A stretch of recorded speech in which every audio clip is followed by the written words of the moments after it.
Hello there everyone, I am Pepino back playing more Dwarf Fortress. And we had to bury two more great noble dwarves as a result of that last battle with the Forgotten Beast. So that is unfortunate.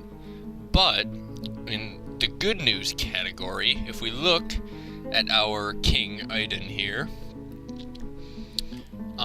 we see he now has a royal throne room, bedroom, and dining room. Everything but the mausoleum, apparently, is up to his standards, thanks to this brilliant statue here.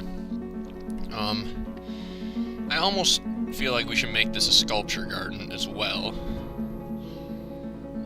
just for the heck of it.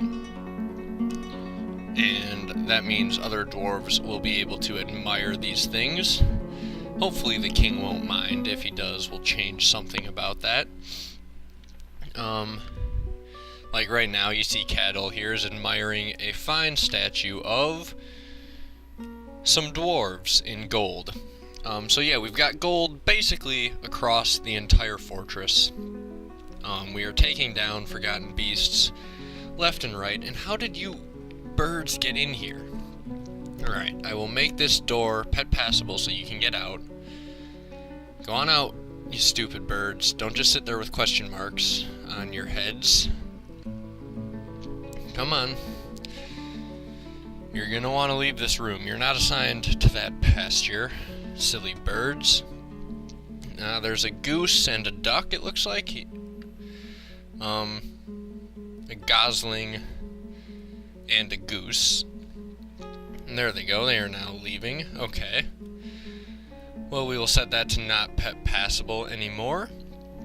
And we see the Crundle here still sitting on... Wait a minute. Where are the eggs? Oh no, there they are. Okay. I was clicking on the wrong square. There are still 20 eggs there where the Crundle mom is sitting. So that'll be good. They haven't hatched yet. I don't know exactly how long they're going to take. I guess, though, it is longer than the 3 months that I originally suspected. So, it is now late autumn, and we are going to kind of power through another winter, I think. Our food supplies are looking great, but we should still be brewing like that. And making lavish meals. There we go. Okay. So yeah, the Crundle eggs coming up at some point soon, hopefully. I don't know why they haven't yet. And then everything else looks to be going good. We've got some jobs here that I assigned to encrust some furniture, so I'm hoping they would encrust these things. But I don't know. I don't know how that works. I told them to encrust furniture with different gems. So, if I set that to that, maybe they will... I was hoping they would encrust these 3 thrones that I have here. But I can't tell in the description that they have, if they have encrusted them. But either way, we're going to set them to just encrust a ton of furniture with all of these gems that they have. And that should drive up the value of our fortress. And I'm hoping if they do encrust these thrones, they will be even better when we give them to the humans and the elves. And we made one for our king as well, which we will put in his room at some point. Other than that, yeah, not too much going on. Just pretty much business as usual. The military is training up. And I guess we will kind of let things roll on through late autumn and the beginning of winter. And I will bring you guys back when there is something to see. Okay, we are back. And we can see this guy here is about to encrust one of these gold thrones with some gems. Now, it doesn't look like they've touched either of the other thrones yet, but we'll take a look at the description of this throne after he finishes it and see what it says. because I'm interested as well. We'll see how much it goes up in value when we encrust it. Looks like, is he done? Yep, let's take a look. It's encrusted with oval pink jade, and it is actually worth apparently less than it was before it was encrusted. Although he's encrusting it with more things apparently now, so maybe its value will go up. I don't know. Be weird if it goes down in value. You wouldn't think it would when you put gems on it, but that is apparently what happens. Either way, it'll have a bunch of jewels on it, and it'll be more interesting. And we're gonna, like I said, give them away anyway. The other thing I've done is I put our Crundles, all of them, because they were all now trained, and I put them all in this pasture with the hopes that someone will fertilize the Crundle eggs. All of the other females went and immediately laid eggs, which were quickly gathered up by our dwarves. So we'll cook them into meals at some point. And you'll see that we have prepared Crundle eggs, possibly at some point in the future, if you pay attention whenever I look at our food supplies. Other than that, not a whole lot's been going on. The dwarves are basically just going about their day-to-day routines, training up our animals, and making sure we have enough food. I haven't been constructing anything else out of gold, although maybe I should. Let's make some more gold goblets. Can never have too many of those. Other objects, gold, and goblets. There we go. We'll make a bunch more, because I know we have a ton of gold. And then we will, I guess, continue the waiting game, as we are now in early winter, coming near the end of early winter, getting into midwinter. And, closing in on year number 11. And be interested to see what that has to bring us. The past few years have been fairly exciting. We are getting attacked a lot more often by forgotten beasts and other sorts of monsters. But our real prize is still out there somewhere. Nagab the dragon.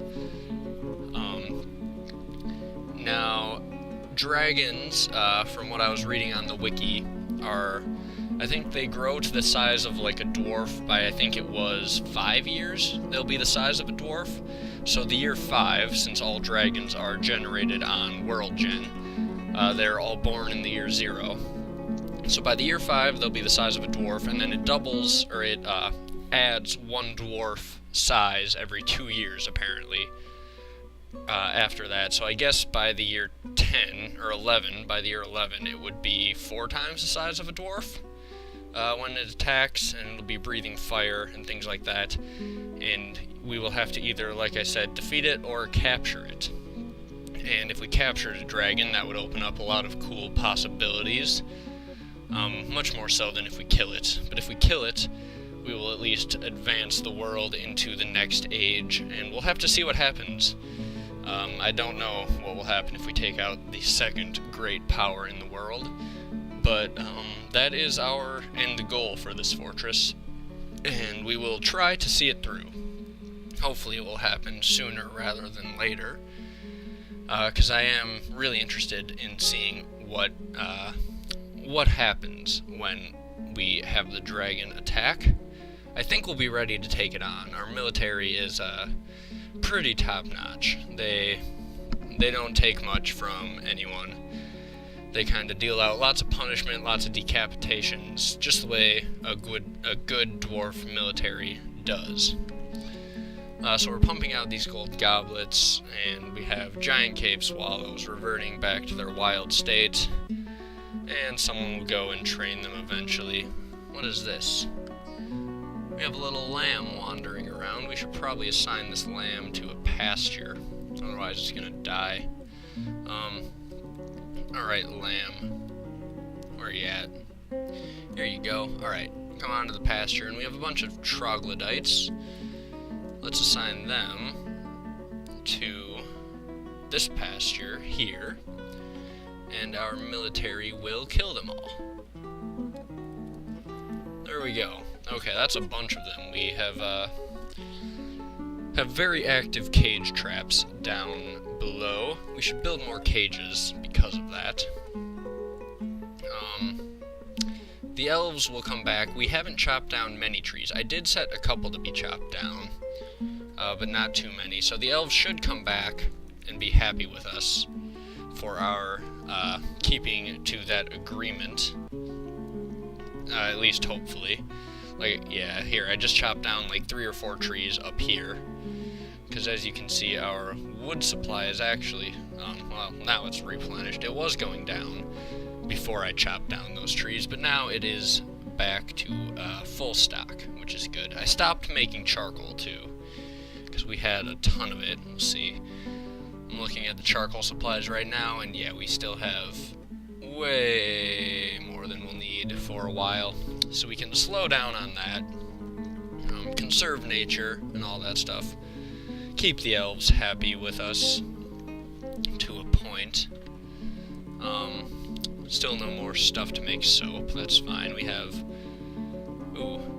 let's see. Oh, these are soap bins. So we've got a bunch of soap in bins in our hospital, and we've had a giant toad, which I don't know if I mentioned. Yeah, we caught a giant toad, and that's in our animal training zone right now. Bunch of stuff in there. I'd like to get rid of some of them because they keep giving me these darn notifications, like this giant olm reverting to its wild state, and it keeps pausing the game, unfortunately. But that's fine. We are still trucking along, and things, I think, are going pretty well.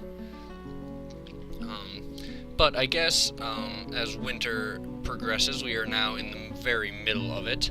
I will let it sim for a while. We'll take a look at these gold thrones, which should be encrusted now. Yeah, these are pretty cool. Should be pretty darn cool when we give them as thrones out to the humans and whatnot. So that'll be good, and I guess I will bring you guys back as soon as something cool goes down.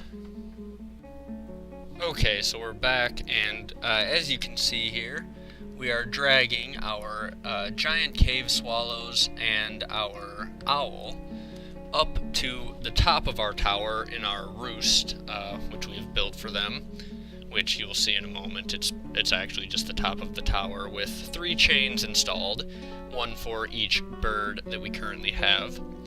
And then I have made it into an animal training zone so that the dwarves will keep these guys trained as they are up on the roof. And if we look, there are our cave swallows. Let's take a look here. There we go. And they're both females. We can build, now we need to make more nest boxes before we can build them. But, if we do that, let's see, let's make some rock nest boxes. I think they will lay eggs. I don't know if they will without a male there. I think they will, they just won't ever hatch. But we'll see. I don't know. We'll have them hopefully lay some eggs for us, and then hopefully these crundle eggs will hatch very soon. Our king is going in there to train some of the crundles, it looks like. So that's good. They're keeping them trained now that they're out in their pasture. They don't let them revert to their wild state as much. And once these guys are trained up well enough, I guess I will take them off of their chain and let them wander around and do as they please. But for now, they're going up here. I think they can have hunting training. The swallows can, not the owl, I don't think. So we could train them to hunt for us. I don't know how good that would be. I don't know if they can have war training. We should look. Giant cave swallows, no, they can just have hunting training. Well, we'll see. We may do that at some point, but not right now. So, we will just let our dwarves continue to sim onward. All the Grundles are in their pasture, and once the Dralthas get trained up, we're going to move them to a pasture as well. Our Plump Helmet men, our poor, crippled Plump Helmet men, are still just chilling out here. They haven't reproduced at all. But hopefully they've adapted to their new surroundings. Who knows? Who knows?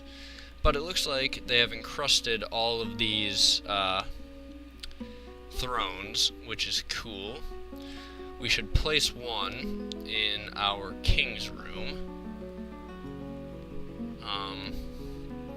Let's build throne here. Yeah, let's put it right in the middle here. We'll give him just one of the random ones, I guess. We'll give him that one. Okay, so he will have a fancy jeweled throne in his room, and then, like I said, we will give the other ones to the caravans as offerings when they come next year. So, I guess we will just be waiting out the rest of winter here, working on various projects. I suppose we can engrave some more of the fortress. Let's engrave all of that. That'll be good.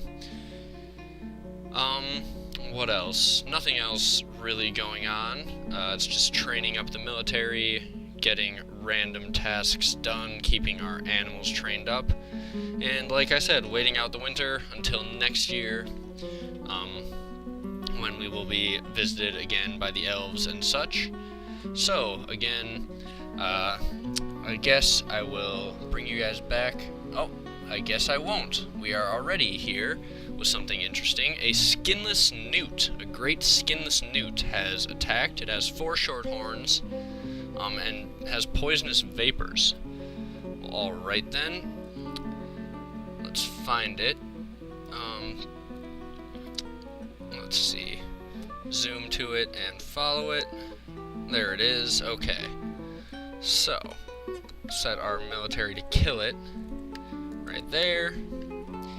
And let's watch this go down. Poisonous vapors are a pretty dangerous thing, I think.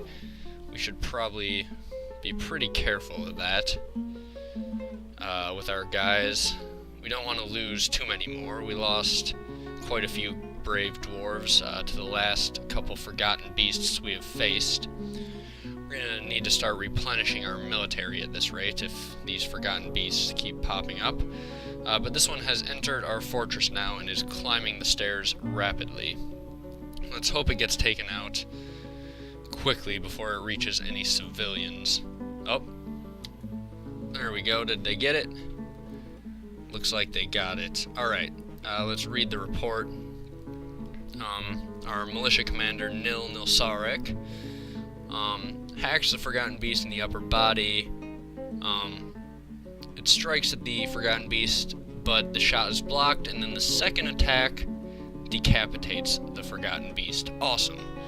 So basically a quick combo move from our militia commander with a block thrown in there, and that was all she wrote for that forgotten beast. Well, that was awesome, and we will continue to push forward through the harsh midwinter of the year 10, and look forward to bright things in the year 11, and hopefully you will join us for that in the next couple episodes. So thank you guys for watching, and I'll see you all next time.